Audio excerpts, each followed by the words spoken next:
Today our topic is Tajweed. Today we will read the Tajweed. Now I am telling you the Tajweed meanings. What is Tajweed? I will tell you the Tajweed meanings.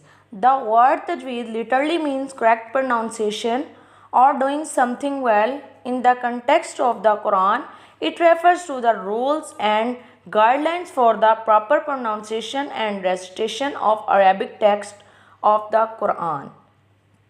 Now I am telling you what is तजवीद इन उर्दू. अब मैं आपको उर्दू में बताऊंगी कि तजवीद का क्या मायनी है. तजवीद का मायनी है कि हर हर्फ का पूरा पूरा हक अदा किया जाए. कुरान पाक पढ़ते वक्त हर हर्फ का पूरा पूरा हक अदा किया जाए. हर्फ का हक ये है कि हर हर्फ को पढ़ते वक्त उसके मखरज का और उसकी सिफ़ात का ख्याल रखा जाए कि हमने किस हर्फ को कैसे अदा करना है.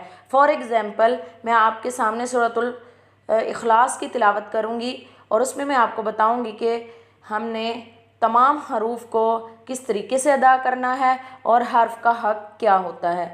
कुल हुवल्लाहु अहद. क़ाफ को हमने मोटा पढ़ा क्योंकि इसके ऊपर 2 नुक्ते हैं और इस हर्फ का असल हक भी यही है कि क़ाफ को मोटा पढ़ा जाए. और हाँ हलक के निचले हिस्से से अदा होगा, 2 आंखों वाला हाँ.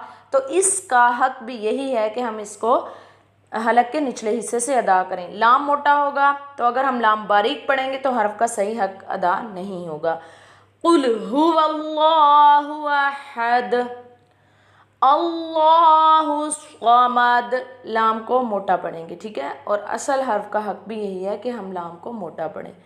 लम यलिद वलम यूलद वलम यकुल लहू कुफुवन अहद. इस तरीके से जब हम हर हर्फ के हक का ख्याल रखते हुए हर हर्फ को अदा करेंगे और उसकी सिफ़ात का ख्याल रखेंगे तो इसका मतलब फिर ये होगा कि हमने हर हर्फ का हक अदा किया है, ठीक है. और यही चीज़ तजवीद कहलाती है, इसी को तजवीद कहते हैं. उम्मीद करती हूँ कि आज का लेसन आप सबको समझ आ गया होगा और इसके साथ साथ हमारे चैनल को सब्सक्राइब करते जाएं. लाइक एंड शेयर ज़रूर कीजिएगा. Thanks for watching.